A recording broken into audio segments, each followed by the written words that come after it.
आज हम देखने जा रहे हैं 2016 में रिलीज हुई एक असाधारण मूवी जिसका नाम है द लेजेंड। यह मुख्य रूप से एक साइंस फिक्शन सर्वाइवल मूवी है जहां एक ऐसा भविष्य का पृथ्वी दिखाया गया है जहां पृथ्वी पर मनुष्यों के जीवित रहने के लिए केवल एक ही शहर था और उसी शहर में पृथ्वी के सभी मनुष्य निवास करते थे। लेकिन अजीब बात यह है कि उस शहर के चारों ओर ऊंची और मजबूत एक दीवार से घिरा हुआ था, लेकिन उस दीवार को पार करना शहर के प्रत्येक मनुष्य के लिए निषिद्ध था। यहाँ तक कि वह दीवार इतनी सुरक्षित थी कि कोई भी मनुष्य चाहकर भी उसे पार नहीं कर पाता। इसलिए मनुष्य उस दीवारबंदी जीवन में ही बंध कर रह जाते हैं और इसी तरह वर्षों बीतते जाते हैं। लेकिन अचानक एक दिन शहर के कुछ लड़के लड़कियां मिलकर शहर की उस निषिद्ध दीवार को पार करने की कोशिश करते हैं और उसके बाद उनके साथ जो घटनाएं घटनी शुरू होती हैं उन्हें आप कल्पना भी नहीं कर सकते। तो चलिए घूम आए दीवार में कैद एक अजीब शहर की कहानी से। तो कहानी शुरू होती है भविष्य के पृथ्वी में, जब पृथ्वी मनुष्यों के निवास के योग्य नहीं रह गई थी, क्योंकि इस समय पृथ्वी पूरी तरह से नष्ट हो चुकी थी। क्योंकि मनुष्यों की अचेतना के कारण पृथ्वी पर प्रदूषण का स्तर इतना बढ़ गया था कि हमारी पूरी पृथ्वी का वातावरण और जलवायु पूरी तरह से बदल गई। हालांकि पृथ्वी पर प्रदूषण का मुख्य कारण युद्ध था, क्योंकि एक समय पृथ्वी पर एक देश के साथ दूसरे देश का युद्ध लगा ही रहता था और वर्षों तक अलग अलग देशों के युद्ध लगे रहने के कारण ही उन सभी युद्धों में जो बम और रासायनिक पदार्थ इस्तेमाल होते थे, इस सब के प्रतिक्रिया के फलस्वरूप सब कुछ पूरी तरह नष्ट हो जाता है और पृथ्वी पर रहने लायक कोई जगह नहीं बचती। और पृथ्वी की ऐसी स्थिति के फलस्वरूप पूरी पृथ्वी के सैकड़ों मनुष्य मर जाते हैं। लेकिन फिर भी पृथ्वी के विभिन्न जगहों पर जो सर्वाइवर थे वे सभी मिलकर एक निश्चित जगह पर आकर एक हो जाते हैं और मानव सभ्यता को बचाने के लिए वे सभी मिलकर कुछ ग्रुप बनाते हैं, विशाल बड़ा एक जगह का चयन करते हैं और वे सभी दिन ब दिन कठोर परिश्रम करके अपनी बसावट के लिए उस जगह पर एक शहर बनाते हैं। और यह शहर एकदम उन्नत शहर था। हालांकि इस शहर को बनाए जाने के बाद इस शहर के चारों ओर विशाल बड़ा एक दीवार बनाई जाती है और यह दीवार बहुत ऊंची और मजबूत थी। तो इस शहर का एक लीडर भी है और इस लीडर का नाम था एविलियन, जो यहाँ की सारी चीजें ही संचालित करती है और एविलियन ही अपने सभी लोगों के साथ मिलकर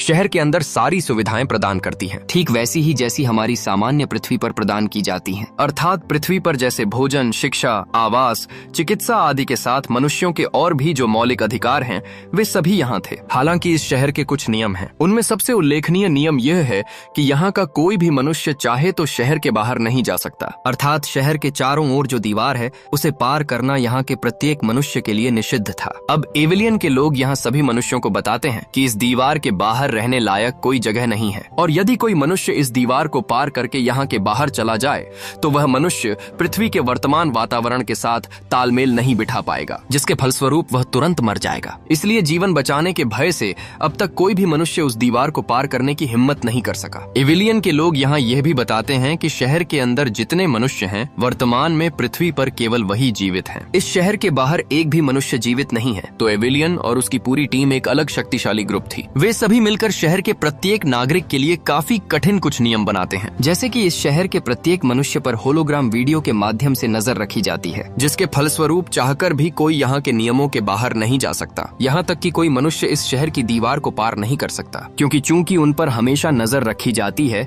इसलिए जो भी अब तक उस दीवार को पार करने की कोशिश करता है वह तुरंत पकड़ा जाता है। और यदि कोई मनुष्य इस शहर की दीवार को पार करने की कोशिश करते हुए पकड़ा जाता है तो उसे शहर के सभी के सामने ही हत्या कर दी जाती है। यही था इस शहर के नियम भंग करने की सजा। इसलिए किसी मनुष्य को उस दीवार को पार करने की हिम्मत नहीं मिली। इस तरह से लगभग कई वर्ष बीत जाते हैं। यहाँ के प्रत्येक मनुष्य उन नियमों के अंदर ही रहता है। अभी भी वे उसी दीवार के अंदर ही जीवन यापन कर रहे हैं। अब हम दो लड़के लड़की को शहर के एक जगह पर खड़े होते देखते हैं। यहाँ लड़के का नाम था ट्रेस और लड़की का नाम टोबी। वे वास्तव में एक दूसरे से प्यार करते हैं। तो वे दोनों यहाँ इस शहर के बारे में बात कर रहे थे। ट्रेस यहाँ टोबी से कहता है, बचपन से ही मेरा बहुत मन है कि इस दीवार के पीछे क्या है उसे देखने का, क्योंकि हम क्यों इस दीवार के अंदर कैद रहें। मुझे तो कभी कभी शक होता है कि हमें हमेशा चार दीवारों के अंदर ही क्यों रहना पड़ता है। हम तो चाहें तो धीरे धीरे पूरे पृथ्वी पर फैल सकते हैं और हमें कभी भी उस दीवार के बाहर जाने क्यों नहीं दिया जाता। तुम देख लेना, एक दिन मैं निश्चित ही उस दीवार के बाहर जाऊंगा। क्या तुम मेरे इस मिशन में मेरे साथ रहोगी? टोबी तब ट्रेस की बात पर राजी हो जाती है। वह भी वास्तव में उस दीवार को पार करना चाहती है। वह भी देखना चाहती है कि बाहर की दुनिया में क्या है। क्या वास्तव में पृथ्वी पर कोई जीवित नहीं बचा या उन्हें धोखा दिया जा रहा है? अब जब वे यहाँ इन सभी बातों पर बात कर रहे थे,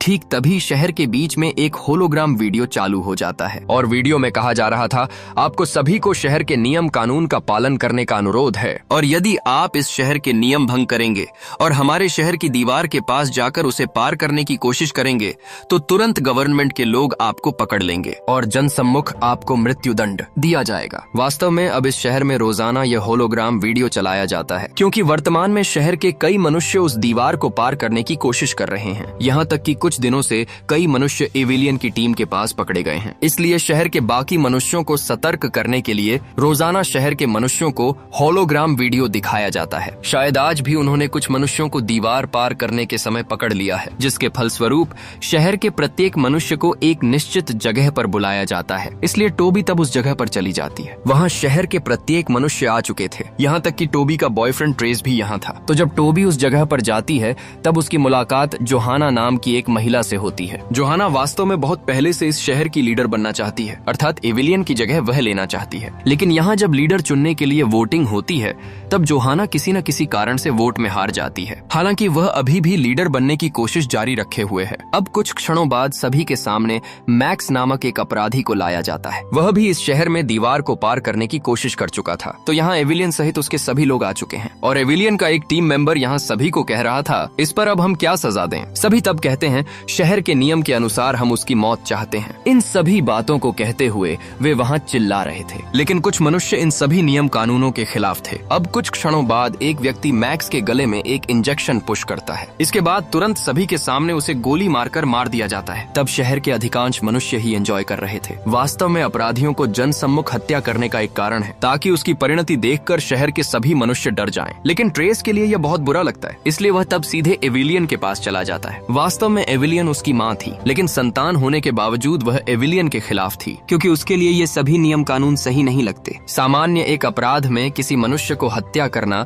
सामान्य बात नहीं है, लेकिन एविलियन के पास अब बहुत पावर है, इसीलिए उसके खिलाफ जाने की क्षमता किसी की नहीं है, यहाँ तक कि उसके संतान की भी नहीं। एविलियन वास्तव में खुद को शहर की रानी समझती है और बाकी सभी उसके लिए प्रजा जैसे थे। अब ट्रेस और टोबी शहर के उस जगह पर फिर से मिलने आते हैं जहाँ वे हमेशा मिलते हैं। ट्रेस यहाँ टोबी से कहता है, कल मैंने अपनी माँ को बहुत समझाने की कोशिश की ताकि वह मनुष्यों के साथ ऐसा न करे, लेकिन वह मेरी कोई बात सुनना ही नहीं चाहती। इसलिए अब मैं दृढ़ हूँ और प्रण लिया है। मुझे जानना ही होगा कि हमें इस शहर से बाहर क्यों नहीं जाने दिया जाता और वे निर्दोष मनुष्यों को इस तरह क्यों मारते हैं। और टोबी तो यहाँ हमेशा की तरह ट्रेस के साथ सहमत थी, वह भी इस रहस्य को उजागर करना चाहती है। लेकिन टोबी यहाँ ट्रेस से कहती है, मैं भी इस मिशन में तुम्हारे साथ जुड़ना चाहती हूँ, लेकिन मेरे भाई के लिए मुझे बहुत चिंता हो रही है। मुझे किसी भी तरह उसे मुक्त कराना ही होगा। वास्तव में टोबी के भाई का नाम कोलैब था और उसे एविलियन किसी कारण से एक जेल के अंदर कैद करके रखा हुआ था। इसलिए ट्रेस तब फैसला लेता है कि किसी भी तरह वह कोलैब को मुक्त कराएगा। इसलिए वह तब सीधे उनके शहर की उस जेल में चला जाता है जहाँ कई मनुष्यों को जेल में कैद करके रखा गया था। अब जब वह कोलैब को किसी तरह जेल से बाहर निकाल कर भाग रहा था, ठीक तभी वहाँ के कुछ गार्ड ट्रेस को देख लेते हैं। इसके बाद जब ट्रेस कोलैब को लेकर सबकी नजरों से ओझल होकर बाहर निकलता है, ठीक तभी वे गार्ड वहाँ आ जाते हैं और वे ट्रेस और कोलैब को वहीं रुकने को कहते हैं। लेकिन ट्रेस यहाँ आने से पहले ही एक प्लान तैयार करके रख चुका था, जो उसने पहले से ही कोलैब को बता दिया था। तो वह गार्डों को देखते ही कोलैब को तुरंत गोली मार देता है और कोलैब तब जमीन पर लेट जाता है। गार्ड इस पर खुश हो जाते हैं, क्योंकि वे सोच रहे थे कि ट्रेस शायद अपनी माँ के पक्ष में है, इसलिए वह गुस्से में शायद कोलैब को गोली मारकर मार दिया, जिसके फलस्वरूप गार्ड तब वहाँ से चले जाते हैं और तुरंत कोलैब वहाँ से उठ जाता है। वास्तव में वे दोनों अब तक नाटक कर रहे थे ताकि गार्ड कुछ समझ ना पाए, और उनके साथ यहाँ टोबी भी थी। तो गार्डों के वहाँ से चले जाने के बाद वे तीनों मिलकर गार्डों की ही एक गाड़ी में सवार हो जाते हैं और वे वहाँ से भाग रहे थे। लेकिन अचानक रास्ते में एक लड़का उन्हें देख लेता है और ये लड़का ट्रेस का दोस्त डेविड था। डेविड वास्तव में ट्रेस के प्लान के बारे में जान चुका था कि वे शहर की दीवार को पार करने जा रहे हैं, इसलिए डेविड भी तब उनके साथ जुड़ना चाहता है। हालांकि ट्रेस किसी भी तरह उसे ले जाना नहीं चाहता, लेकिन डेविड तब उन्हें ब्लैकमेल करता है। वह तब उन्हें कहता है, अगर तुम अपनी टीम में मुझे न लो तो मैं एविलियन और उसकी टीम को सब बता दूंगा, और एविलियन चाहे तुम्हारी माँ हो, तुम तो जानते ही हो कि सत्ता के लिए वह क्या क्या कर सकती है। अब तुम राजी होगे या नहीं, यह तुम्हारा मामला है। यह सुनकर ट्रेस तब मजबूरन राजी हो जाता है, इसलिए डेविड भी तब उनकी गाड़ी में सवार हो जाता है। अब कुछ क्षणों बाद वे एक चेक पॉइंट के पास पहुंच जाते हैं और उस चेक पॉइंट पर क्रिस्टीन नाम की एक लड़की है जो ट्रेस की बहुत अच्छी दोस्त है। इसलिए ट्रेस तब क्रिस्टीन के माध्यम से वहां सभी के गेट पास करा लेता है, जिसके फलस्वरूप क्रिस्टीन के माध्यम से वे बहुत आसानी से चेक पॉइंट पार कर जाते हैं और कुछ क्षणों के अंदर वे सभी मिलकर उस दीवार के पास पहुंच जाते हैं। हालांकि क्रिस्टीन भी उनके साथ आ चुकी है, क्योंकि वह भी उनके इस प्लान में शामिल थी। अब वे सभी मिलकर उस दीवार को पार करने के लिए तैयार हो रहे थे और इस दीवार को पार करने के लिए सभी उपकरण वे अपने साथ लाए हुए थे। लेकिन इतनी बड़ी खबर कैसे दबी रहती? कुछ क्षणों के अंदर एविलियन के लोग यह जान जाते हैं कि ट्रेस अपने कुछ दोस्तों को लेकर उस दीवार को पार करने की कोशिश कर रहा है। इसलिए उनकी पूरी टीम पूरी तरह तैयार हो जाती है उन्हें सभी को पकड़ लाने के लिए। वे सभी तब दौड़ते हुए उस दीवार के पास जाने लगते हैं। इधर ट्रेस और बाकी सभी अपने शरीर पर कुछ डिवाइस सेट कर लेते हैं जिनके माध्यम से वे उस दीवार पर चढ़ेंगे। इसके बाद वे सभी मिलकर कुछ क्षणों के अंदर उस दीवार पर चढ़ना शुरू करते हैं और चूंकि वे ऊपर चढ़ने के लिए डिवाइस इस्तेमाल कर रहे थे, इसलिए वे बहुत आसानी से उछलते उछलते ऊपर की ओर जा रहे थे। इससे वे बहुत आसानी से ऊपर तो पहुंच जाते हैं, लेकिन उस दीवार के ऊपर कई तार सेट किए हुए थे जिन्हें पार करके उन्हें जाना था। हालांकि जब क्रिस्टीन यहाँ तारों का रास्ता साफ करने की कोशिश कर रही थी, ठीक तभी वह इलेक्ट्रिक शॉक खाकर नीचे गिर जाती है। वे तो वास्तव में यह नहीं जानते थे कि तारों के अंदर करंट सेट है। इसके बाद वे कुछ लोग यहाँ बहुत कोशिश करते हैं, लेकिन बार बार वे इलेक्ट्रिक शॉक खा रहे थे। उधर नीचे एविलियन के लोग आ चुके थे। अब ऊपर है इलेक्ट्रिक शॉक और नीचे है एविलियन के लोग, इसलिए वे उस दीवार के बीच में ही फंस जाते हैं। वे अब क्या करेंगे कुछ समझ ही नहीं पा रहे थे, क्योंकि एविलियन के लोगों के पास पकड़े गए तो उन्हें जनसम्मुख मार दिया जाएगा। अब एविलियन के लोग तब उन पर गोली चलाने लगते हैं। इसलिए कोई उपाय न देखकर ट्रेस और टोबी तब तुरंत नीचे उतर आते हैं और उनके पास जो गन थी वे दोनों मिलकर तब उन गनों के माध्यम से एविलियन के लोगों पर भी फायर करने लगते हैं। उनके पास जो गन थी वे बहुत शक्तिशाली थी, क्योंकि उनमें उन्होंने खुद अतिरिक्त कुछ पावर डाली हुई थी, जिसके फलस्वरूप जब वे लगातार फायर कर रहे थे तब उनकी गनों में मौजूद पावर के कारण उनकी गाड़ियों में आग लग जाती है। यहाँ तक कि एक एक करके हर गाड़ी डिस्ट्रॉय होने लगती है। साथ ही यहाँ एविलियन के अधिकांश लोग ही मर जाते हैं। इधर वहाँ विशाल विशाल विस्फोट के फलस्वरूप उन तारों के अंदर मौजूद इलेक्ट्रिक पावर ट्रांसफर हो रही थी। यहाँ तक कि कुछ क्षणों के अंदर जहाँ से इलेक्ट्रिक पावर आ रही थी, उस तार के साथ दीवार के ऊपरी तारों का कनेक्शन विच्छिन्न हो जाता है और तार वहाँ विच्छिन्न होकर टूट जाते हैं, जिसके फलस्वरूप वहाँ से इलेक्ट्रिक पावर चली जाती है। इसलिए तब वे पांचों मिलकर जल्दी से उस दीवार पर चढ़ जाते हैं। तब तक वे किसी को भी देख पा रहे थे, इसलिए जब वे वहाँ खड़े होकर अपने अगले प्लान के बारे में बात कर रहे थे, ठीक तभी वहाँ एविलियन का एक व्यक्ति आकर उनके बीच से क्रिस्टीन को गोली मार देता है। लेकिन वे चाहकर भी अब क्रिस्टीन के लिए कुछ नहीं कर पाते, क्योंकि क्रिस्टीन मर चुकी है। इसीलिए वे सब कुछ मानकर सभी मिलकर आगे की ओर बढ़ जाते हैं। वे किसी तरह अपने डिवाइस के माध्यम से दीवार के दूसरे छोर से नीचे उतर रहे थे, लेकिन नीचे आने के बाद वे देखते हैं कि यहाँ कोई भी मनुष्य नहीं था। यहाँ तक कि दूर दूरान तक कोई घर बार भी नहीं था। तो क्या एविलियन ने उन्हें सच्ची बात ही बताई? सब कुछ जांचने के लिए वे तब चारों ओर घूम घूम कर देख रहे थे। वे देखते हैं कि यहाँ रेगिस्तान के सिवा तो कुछ भी नहीं था। इससे वे सभी ही पूरी तरह निराश हो जाते हैं, लेकिन फिर भी वे कुछ न सोचकर आगे की ओर बढ़ रहे थे। कुछ दूर जाने के बाद वे देखते हैं कि यहाँ लाल रंग का पानी बह रहा है। यहाँ तक कि कुछ क्षणों के अंदर वहाँ बारिश की बूंदें गिरने लगती हैं। तो वे देखते हैं कि यहाँ बारिश का पानी भी लाल है। इससे वे बहुत आश्चर्यचकित हो जाते हैं, क्योंकि उनके शहर और इस जगह का फासला मात्र कुछ किलोमीटर था और इन दो जगहों का वातावरण इतना अलग। इसके कारण वे कुछ समझ ही नहीं पा रहे थे। अब कुछ दूर जाने के बाद वे वहाँ रहने लायक एक जगह देखते हैं, इसलिए वे उस जगह में घुस जाते हैं, लेकिन वहाँ भी कोई मनुष्य नहीं था। इसके बाद वे चुपचाप वहाँ बैठे रहते हैं। हालांकि वे सभी यहाँ थोड़े अपसेट थे, क्योंकि वे बहुत आशा लेकर दीवार पार कर चुके थे कि दीवार के बाहर शायद कोई नई पृथ्वी है, जिसे सभी मनुष्य मिलकर इतने दिनों में ठीक कर चुके हैं। लेकिन अब उनके मन में लग रहा था कि क्या वे यहाँ आकर कोई गलती कर चुके हैं। हालांकि अब उनके पास वापस जाने का कोई रास्ता नहीं था। इसलिए जब बाहर की बारिश रुक जाती है तब वे फिर से आगे की ओर बढ़ना शुरू करते हैं। लेकिन कुछ क्षणों बाद वहाँ उड़ते हुए कुछ गाड़ियाँ आ जाती हैं, जो एविलियन की गाड़ियाँ थीं, और उन गाड़ियों के अंदर एविलियन के लोग थे। इसके बाद वहाँ वे हर एक पर गोली चलाने लगते हैं। ट्रेस और बाकी सभी तब बचने के लिए वहाँ से दौड़कर भाग रहे थे और उधर एविलियन के लोग उनके पीछे लगे हुए थे। अब दौड़ते दौड़ते जब वे बहुत दूर चले जाते हैं, ठीक तभी उनके सामने अदृश्य एक दीवार आ जाती है, जिसके पीछे अज्ञात एक रास्ता था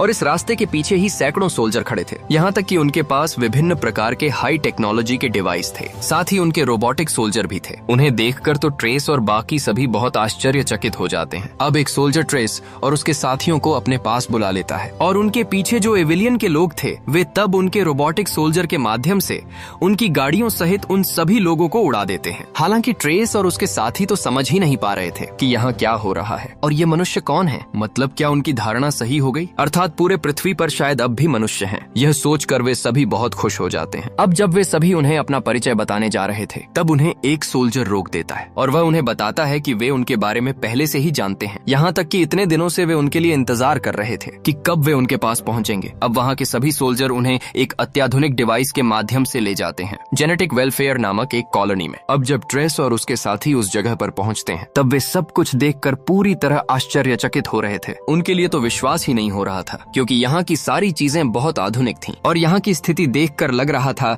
कि वे कई वर्ष आगे के भविष्य में रह रहे हैं। तो उन्हें देखकर यहाँ के प्रत्येक मनुष्य उन्हें पहचान रहा था। अब उन्हें सभी को एक प्लाज्मा ग्लोब के माध्यम से वहाँ मौजूद कुछ चैम्बर में प्रवेश कराया जाता है और उन चैम्बर में उन्हें सभी को स्कैन करके रिफ्रेश कर दिया जाता है। अब जब वे उस कॉलोनी के अंदर प्रवेश करते हैं तब वे देखते हैं कि उनके प्रत्येक के ड्रेस बदल चुके हैं। उन्हें वहाँ एक प्रकार का सफेद ड्रेस पहना दिया गया है। अब जब वे यहाँ खड़े होकर सब कुछ देख रहे थे, ठीक तभी उनके सामने कुछ वीडियो चालू हो जाते हैं और यह वीडियो प्रोजेक्ट बहुत दिनों पहले बनाया गया था। अब कि आज से कई वर्ष पहले पृथ्वी पर प्रदूषण का स्तर इतना बढ़ गया था कि धीरे धीरे पृथ्वी मनुष्यों के निवास के अनुपयुक्त हो रही थी। यहाँ तक कि मनुष्यों के शरीर में विभिन्न प्रकार के कठिन रोग दिखाई देने लगे थे, जिसके फलस्वरूप पृथ्वी की जनसंख्या तेजी से कम होने लगी। और इस तरह चलता रहा तो एक समय पृथ्वी पूरी तरह मानव शून्य हो जाती। इसलिए वैज्ञानिकों ने बहुत रिसर्च करके एक उपाय निकाला, वह था डीएनए मॉडिफाई। उस समय वैज्ञानिक विभिन्न टेक्नोलॉजी के माध्यम से पृथ्वी के प्रत्येक मनुष्य के डीएनए को मॉडिफाई कर रहे थे और इस डीएनए मॉडिफाई के माध्यम से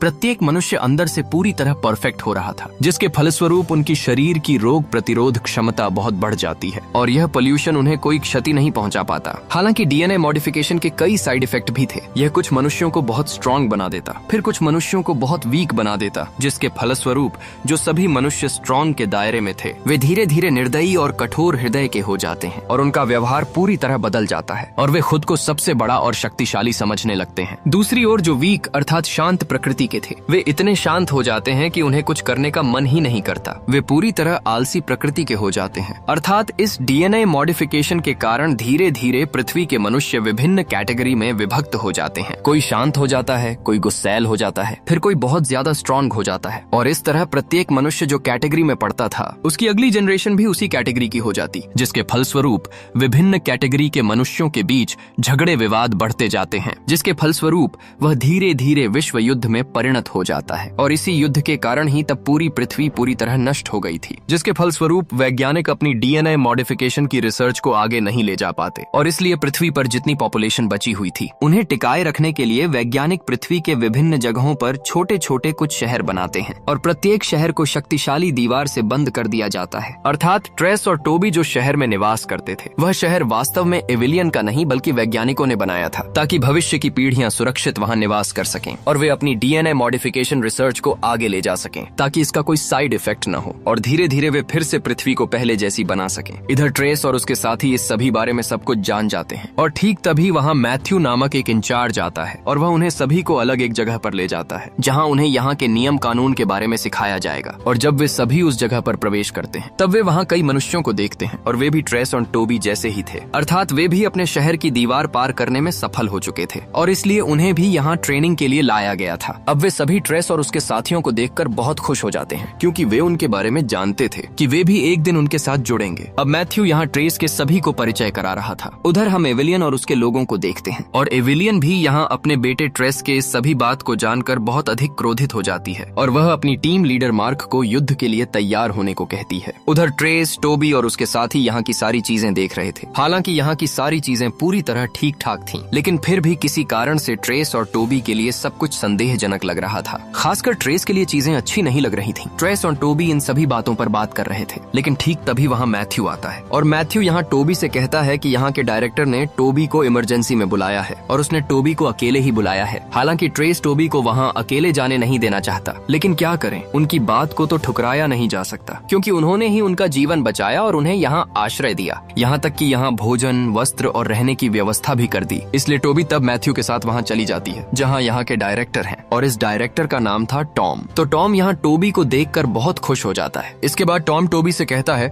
हम सभी इतने दिनों से तुम्हारी ही प्रतीक्षा में थे, क्योंकि हमें तुम्हारी जैसे मनुष्यों की ही जरूरत है जिनका डीएनए पूरी तरह फ्रेश है। अर्थात तुम्हारे डीएनए के माध्यम से यदि हम डीएनए मॉडिफायर रिसर्च करें तो तुम्हारे अंदर कोई प्रकार का साइड इफेक्ट नहीं दिखेगा। इसके अलावा तुम्हारा डीएनए बहुत शक्तिशाली है और जब तुम यहाँ आए थे तब प्लाज्मा चैम्बर में तुम्हारा डीएनए चेक किया गया था और तुम्हारे बीच तुम ही एकमात्र मनुष्य हो जिसका डीएनए इतना पावरफुल है। तुम्हारे माध्यम से हम अपनी रिसर्च जारी रख सकेंगे। वास्तव में मनुष्यों के डीएनए मॉडिफिकेशन के बाद तुम अगली जनरेशन हो, इसलिए तुम्हारे अंदर भी उन सभी चीजों का जेनेटिक प्रभाव पड़ना चाहिए था, लेकिन तुम्हारा डीएनए डीएनए पूरी तरह सामान्य मनुष्य जैसा है, अर्थात अगली जनरेशन में जन्म लेने के बावजूद तुम्हारा डीएनए रिपेयर हो गया है। हम रिसर्च के माध्यम से केवल यह जानना चाहते हैं कि तुम्हारा डीएनए आखिर रिपेयर कैसे हुआ। इस फॉर्मूले को जान पाने पर हम शायद बाकी मनुष्यों के डीएनए को भी रिपेयर कर सकें। अब टोबी यहाँ टॉम से जान पाती है कि उसकी माँ भी कभी उनके दल में काम करती थी, क्योंकि उसकी माँ का जन्म इस विषाक्त वातावरण में ही हुआ था। तब इस कॉलोनी के लोगों ने ही उसकी माँ का जीवन बचाया था और बाद में उसकी माँ तब उनकी रिसर्च से जुड़ जाती है और इस एक्सपेरिमेंट पर उसकी माँ का बहुत विश्वास था कि निश्चित ही यह एक्सपेरिमेंट सफल होगा। हालांकि टोबी के लिए यह बात बहुत संदेहजनक लग रही थी, लेकिन टॉम यहाँ टोबी को उसकी माँ की कुछ मेमोरी दिखाता है, जिसके फलस्वरूप टोबी उसकी बात मान लेती है और वह मन ही मन सोचती है कि उसके माध्यम से यदि एक जनरेशन बच जाती है तो इसमें हानि क्या है। इसलिए वह रिसर्च के लिए राजी हो जाती है। इसके बाद टॉम के साथ बात खत्म करके टोबी ट्रेस के पास चली जाती है और वह ट्रेस को सारी बात खोलकर बताती है कि टॉम उसके साथ रिसर्च करना चाहता है, लेकिन ट्रेस के लिए यह बात बिल्कुल अच्छी नहीं लगी। इसलिए वह टोबी को इस सभी रिसर्च में शामिल होने से मना करता है। लेकिन टोबी यहाँ ट्रेस को समझाने की कोशिश करती है। वह उसे कहती है कि यह रिसर्च हमारी पूरी पृथ्वी के मनुष्यों के लिए बहुत जरूरी है, इससे पूरी जनरेशन बच जाएगी। यहाँ तक कि यह मेरी माँ की भी इच्छा थी, इसलिए मैं निश्चित ही इस काम में शामिल होना चाहती हूँ। इसके बाद ट्रेस भी यहाँ कोई आपत्ति नहीं करता। इसके बाद से लगभग हमेशा टोबी को रिसर्च के लिए टॉम के पास जाना पड़ता है। यही अब उसका रोज का काम था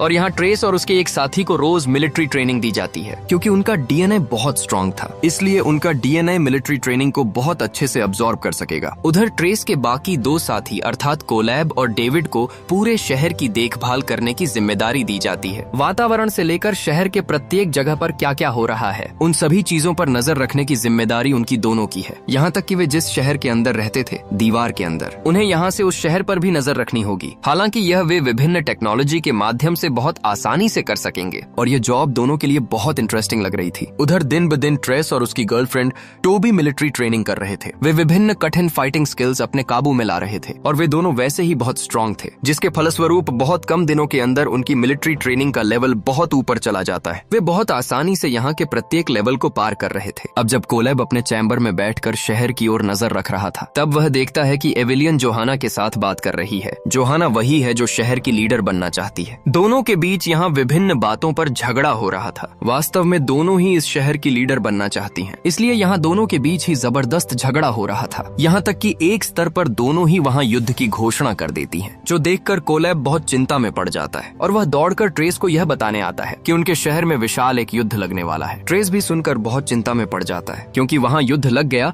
तो कई मनुष्यों की मौत हो सकती है। यहाँ तक कि पृथ्वी जिस तरह नष्ट हुई, उसी तरह वह शहर भी नष्ट हो सकता है। अब ट्रेस तब इस बारे में टोबी को बताता है, लेकिन टोबी यहाँ इस बात को बहुत सीरियसली नहीं ले रही थी। इधर ट्रेस यहाँ टोबी से कह रहा था, तुम किसी भी तरह डायरेक्टर टॉम को ये बात बताओ, क्योंकि वही तो सब कुछ संचालित करता है और वे शहर तो उन्होंने ही बनाए हैं। मैं निश्चित हूँ कि वह कुछ न कुछ कर सकेगा और यदि तुम इस बात को डायरेक्टर को समझाकर बताओगे तो निश्चित ही वह तुम्हारी बात सुनेगा, क्योंकि तुम उनकी रिसर्च का बहुत बड़ा हिस्सा हो। लेकिन टोबी तब कहती है, ठीक है, मैं कोशिश करूंगी। हालांकि वास्तव में टोबी इस बारे में ज्यादा सिर खपाना नहीं चाहती थी। इसके बाद टोबी यहाँ क्रिस से कहती है, मैं सब कुछ डायरेक्टर को बताऊंगी, लेकिन उसके पहले मुझे डायरेक्टर टॉम के साथ एक जगह पर जाना होगा जहाँ बहुत महत्वपूर्ण एक एक्सपेरिमेंट करना होगा, फिर मैं उसे बताकर देखूंगी। लेकिन ट्रेस के लिए टोबी का यह व्यवहार बिल्कुल अच्छा नहीं लग रहा था, क्योंकि इतने सीरियस मुद्दे पर टोबी जैसे सिर खपाने को तैयार नहीं लग रही। लेकिन टोबी तो पहले ऐसी नहीं थी, इसलिए ट्रेस बहुत डिप्रेस्ड हो जाता है, क्योंकि वह टोबी से बहुत प्यार करता है और वही टोबी धीरे धीरे बदल रही है। इसके बाद ट्रेस खुद को थोड़ा रिफ्रेश करने के लिए अपनी मिलिट्री टीम के साथ एक रेस्क्यू मिशन पर चला जाता है, जहाँ वह खुद को व्यस्त रख सकेगा। वे अपने अत्याधुनिक वाहनों के माध्यम से सभी मिलकर बहुत दूर की एक स्लम एरिया में जा रहे थे, जहाँ का जीवन यापन बहुत निम्न था और वहाँ के मनुष्य बहुत कष्ट में अपना जीवन यापन कर रहे थे और उन सभी मनुष्यों को ही वे बचाकर अपनी कॉलोनी में ले आएंगे। अब कुछ क्षणों के अंदर वे उस स्लम एरिया में पहुंच जाते हैं, लेकिन वहां पहुंचने के बाद ट्रेस यहाँ का असली सच जान पाता है। वास्तव में वे यहाँ के मनुष्यों को बचाने नहीं आए थे, बल्कि सभी मिलिट्री यहाँ के मनुष्यों पर अत्याचार करती है और जबरदस्ती उनके बच्चों को उनसे छीन लेती है। वास्तव में इन सभी बच्चों को उठाकर ले जाकर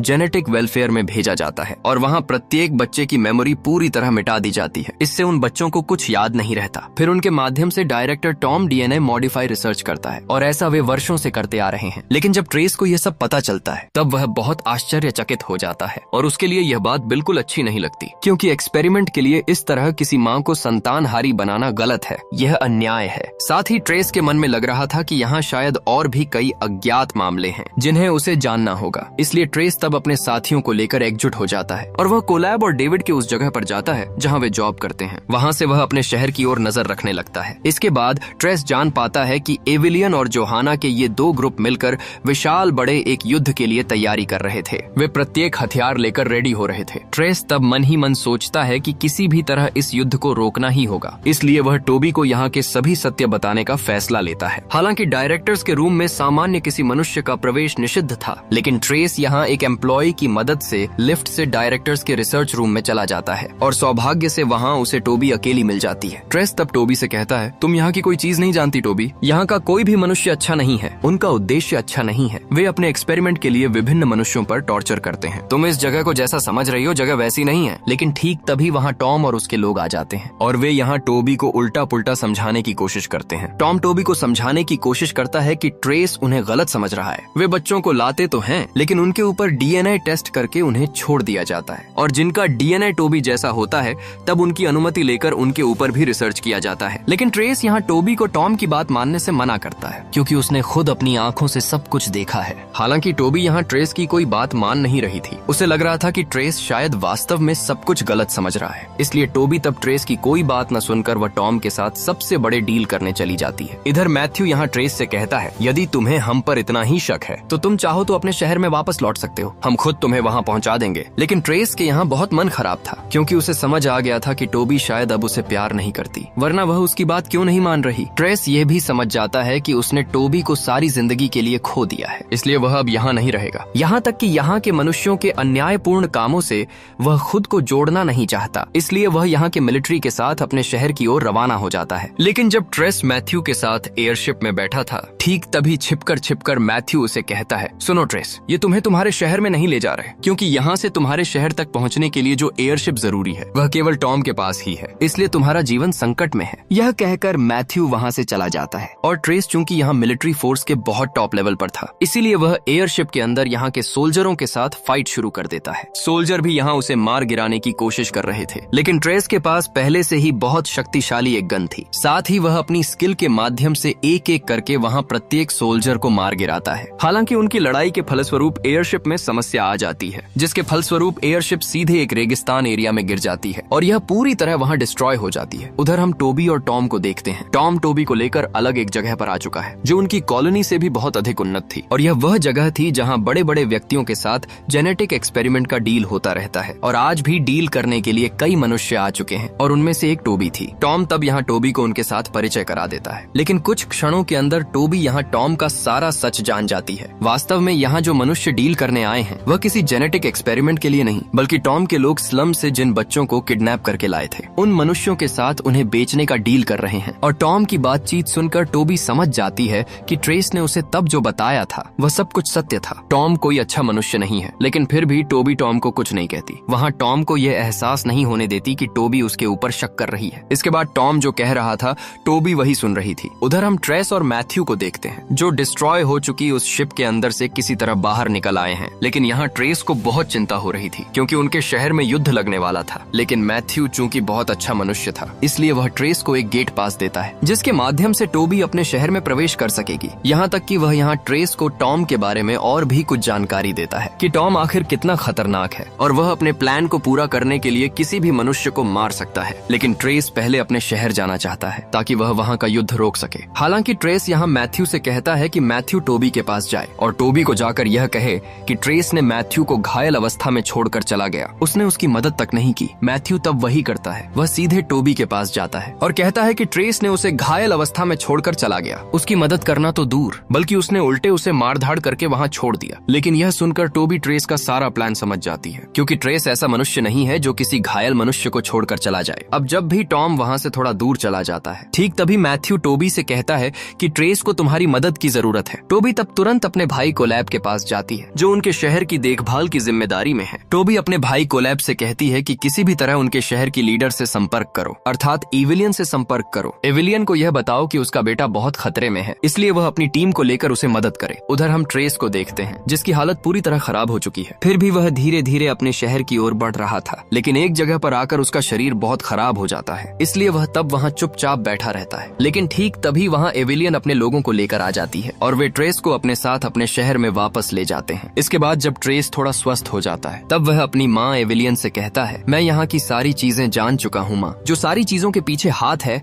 वह डायरेक्टर टॉम का है। लेकिन तुम लोग हमारे इस शहर में युद्ध क्यों करने जा रहे हो? इससे कई निर्दोष मनुष्य मर जाएंगे माँ। लेकिन हमेशा की तरह एविलियन यहाँ अपने बेटे की कोई बात नहीं सुनती, वह वहाँ से चली जाती है। ट्रेस को इससे बहुत गुस्सा आता है, लेकिन ट्रेस भी तब वहाँ से बाहर निकलने की कोशिश करता है। लेकिन एविलियन के लोग उसे रोकने की कोशिश करते हैं, इसलिए वह तब एविलियन के लोगों को मारना शुरू कर देता है। लेकिन यहाँ उसके लोगों की संख्या इतनी अधिक थी कि ट्रेस उनके साथ पैर नहीं पाता और एविलियन के लोग ट्रेस को जेल के अंदर कैद करके रख देते हैं। उधर जब टोबी को यह सब पता चलता है तब उसके मन में खुद को बहुत अपराधी लगने लगता है, क्योंकि यदि वह तब ट्रेस की बात मानती तो शायद अब ट्रेस की यह हालत न होती। अब टोबी को किसी न किसी तरह रास्ता निकालना ही होगा, इसलिए वह तब सीधे टॉम के पास चली जाती है और वह टॉम से कहती है कि इन सभी कामों को बंद कर दो। लेकिन टॉम टोबी की कोई बात नहीं सुन रहा था। टोबी तब छिपकर वहाँ टॉम की एक एयरशिप में सवार हो जाती है और वह एयरशिप चलाकर अपने शहर की ओर निकल पड़ती है। हालांकि टोबी के साथ कोलैब और लिना भी जुड़ जाती हैं, लेकिन तब तक टॉम को टोबी का सारा मामला पता चल चुका था, जिसके फलस्वरूप वह अपने लोगों को टोबी के पीछे लगा देता है। हालांकि टोबी जिस एयरशिप में थी वह टॉम की एयरशिप थी और कॉलोनी और शहर के बीच जो अदृश्य दीवार है वह केवल टॉम की एयरशिप से ही पार हो सकती है, इसलिए टोबी बहुत आसानी से उस दीवार को पार कर जाती है। लेकिन टॉम के लोग साधारण एयरशिप से आए थे, इसलिए वे उस दीवार को पार नहीं कर पाते। इधर टोबी किसी तरह अपने शहर के पास पहुंच चुकी थी, लेकिन तब तक एविलियन और जोहाना के बीच युद्ध शुरू ही होने वाला था और एविलियन इस युद्ध में जीतने के लिए एक विशेष प्रकार का गैस इस्तेमाल करना चाहती थी, जो गैस मनुष्यों की नाक में जाने पर उनकी सारी मेमोरी मिटा देगी और इससे युद्ध के बारे में सभी मनुष्य भूल ही जाएंगे, जिसके फलस्वरूप एविलियन आसानी से यह युद्ध जीत जाएगी। लेकिन ऐसा करने से सबसे ज्यादा फायदा टॉम को होगा, क्योंकि यदि शहर के अधिकांश मनुष्यों की मेमोरी मिट जाती है तो टॉम तब उन सभी मनुष्यों को अपने एक्सपेरिमेंट के लिए ले जा सकेगा। अब शहर में प्रवेश करके टोबी और लिना पूरी तरह तैयारी कर लेती हैं। वे अपने साथ शक्तिशाली हथियार और डिवाइस लेकर सीधे ट्रेस को बचाने चली जाती हैं। लेकिन वहाँ एविलियन के कई सोल्जर थे जो लिना और टोबी को बाधा देने की कोशिश करते हैं, लेकिन वे अपनी अत्याधुनिक डिवाइस और हथियारों का इस्तेमाल करके सोल्जरों को हरा देकर सीधे ट्रेस के पास पहुंच जाती हैं और ट्रेस उन्हें दोनों को देखकर बहुत खुश हो जाता है। इसके बाद लिना और टोबी ट्रेस को लेकर वहाँ से बाहर निकल जाती हैं। उधर एविलियन का एक साथी जिसका नाम था पीटर, वह एविलियन को बार बार शहर के अंदर गैस रिलीज करने के लिए उकसा रहा था। वास्तव में वह टॉम का ही एक जासूस था जो एविलियन के साथ भी काम करता था। हालांकि एविलियन यहाँ गैस रिलीज करने में बहुत दुविधा में थी, लेकिन यहाँ पीटर के बार बार कहने के कारण जब एविलियन वहाँ गैस रिलीज करने ही वाली होती है, ठीक तभी वहाँ ट्रेस और टोबी आ जाते हैं और वे दोनों मिलकर एविलियन को टॉम के प्लान के बारे में बताते हैं कि गैस रिलीज करने के बाद जिन सभी मनुष्यों की मेमोरी मिट जाएगी उन्हें सभी को टॉम पकड़कर ले जाएगा। यहाँ तक कि इससे उसके अपने संतान को भी खतरा हो सकता है और वह एक माँ बनकर क्या यह सहन कर पाएगी। इस तरह ट्रेस अपनी माँ को इमोशनली समझाने की कोशिश कर रहा था और जब उसकी माँ उसकी बात पर इमोशनल हो जाती है, ठीक तभी पीटर एविलियन को वहाँ गोली मार देता है और वह खुद ही उस गैस का बटन प्रेस कर देता है, जिसके फलस्वरूप पूरा शहर में वह गैस फैलने लगती है। उधर जब कोलैब शहर की यह स्थिति देख रहा था तब वह टॉम की एयरशिप की विभिन्न टेक्नोलॉजी के माध्यम से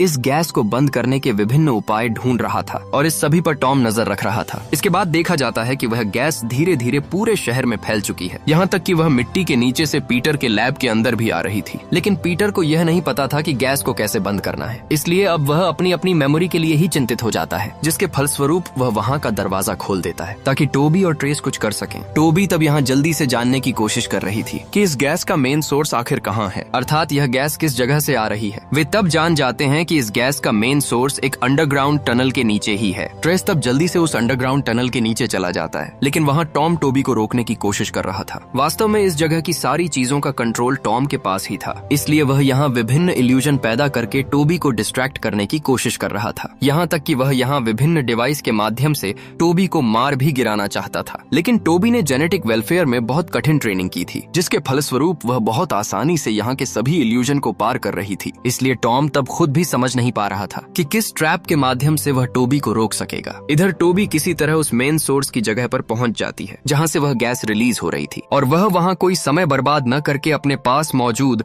उस पावरफुल हथियार के माध्यम से सीधे उस मशीन पर फायर कर देती है और उसे डिस्ट्रॉय कर देती है, जिसके फलस्वरूप तुरंत गैस रिलीज होना बंद हो जाता है और जितनी गैस रिलीज हो चुकी थी वह धीरे धीरे हवा के साथ मिल जाती है, जिसके फलस्वरूप किसी मनुष्य को कोई क्षति नहीं पहुंचती। शहर के सभी मनुष्य अब पूरी तरह सुरक्षित हैं। अब उनके शहर के बीच में जो होलोग्राम वीडियो सिस्टम था उस जगह पर टोबी आकर शहर के प्रत्येक मनुष्य से कहती है, हम कुछ लोग मिलकर उस दीवार के दूसरे छोर पर गए थे और हमने वर्तमान पृथ्वी के बारे में सारा सच जान लिया है। यह कहकर टोबी वहाँ शहर के मनुष्यों को भी सारी बात बता देती है और वह उन्हें टॉम के बारे में भी बताती है। इसके बाद वह सभी को संबोधित करके कहती है, हम अब जो शहर के अंदर हैं, यही अब हमारे लिए सबसे सुरक्षित शहर है। इसलिए सत्ता के लिए यहाँ लड़ाई न करके हमें सभी को एक साथ मिलजुल कर रहना होगा। प्रत्येक मनुष्य को विपत्ति आपदा में आगे आना होगा, और यदि हम सभी मिलकर एकजुट होकर निवास कर सकें तो आगे हम कोई न कोई योजना बनाकर धीरे धीरे पूरी पृथ्वी को फिर से पहले जैसी बना देंगे, जहाँ कोई दीवार नहीं होगी और पूरी पृथ्वी पर मौजूद दीवार से घिरे प्रत्येक शहर एक हो जाएंगे। इस तरह हम फिर से गढ़ सकेंगे हमारी सुख शांति से भरी एक नई पृथ्वी।